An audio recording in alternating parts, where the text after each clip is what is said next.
পুরস্কারগুলোর ক্ষেত্রে তো আমরা এর আগে দেখেছি যে স্বজনপ্রিয়তা এবং অনিয়ম হয়েছে।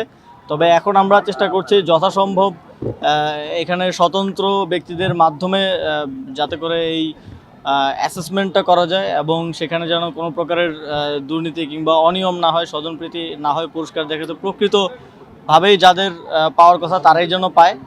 এবং এটা তো একটা অ্যাপ্রিসিয়েশন। আমরা যদি আমাদের ভালো প্লেয়ারদেরকে প্রপারলি অ্যাপ্রিসিয়েশনটা করতে পারি তাহলে আরও নতুন নতুন যারা আসছে খেলার চেষ্টা করছে তাদের মধ্যে একটা অ্যাসপাইরেশন তৈরি হবে।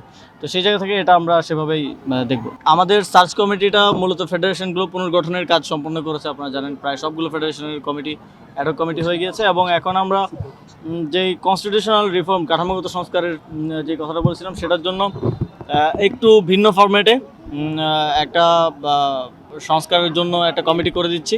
এই সপ্তাহের মধ্যে কমিটিটা চলে আসবে, আপনারা দেখতে পাবেন। এবং আমরা যেহেতু আগেই কিছু কাজ হয়ে আছে, আমরা আশা করছি 1 মাসের মধ্যেই এই কমিটি রিপোর্ট দেবে এবং সেই অনুযায়ী আমরা সংস্কার কাজগুলো বিকেন্দ্রীকরণের ক্ষেত্রেও এখানে যাদের কনসার্ন আছে তাদের ইতিবাচক স্বার্থকে আঘাত না করে কিভাবে সেটা করা যায়, আর সেটার জন্য আমরা ফার্দার ডিসকাশন এবং কার্যক্রম চলমান রাখবো। প্রথমত হচ্ছে আমি ফুটবলের এক্সপার্ট নাই এবং ফুটবলের কাঠামোর সরাসরি দায়িত্বে আমি নেই, সুতরাং এই বিষয়ে আমার মন্তব্য করা ঠিক হবে না।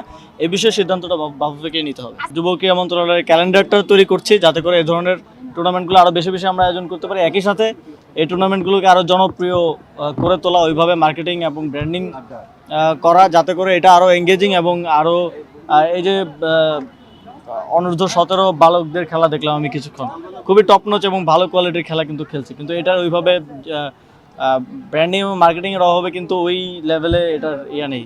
তো এগুলো আমরা সামনের দিনে খেয়াল রাখবো এবং এই ধরনের টুর্নামেন্টগুলো আমরা আরও বাড়াবো, যেটা একদম রুরাল পর্যায় থেকে প্লেয়াররা খেলার সুযোগ পাবে এবং সেখান থেকে একদম মেইন স্ট্রিমে উঠে আসার একটা সুযোগ পাবে।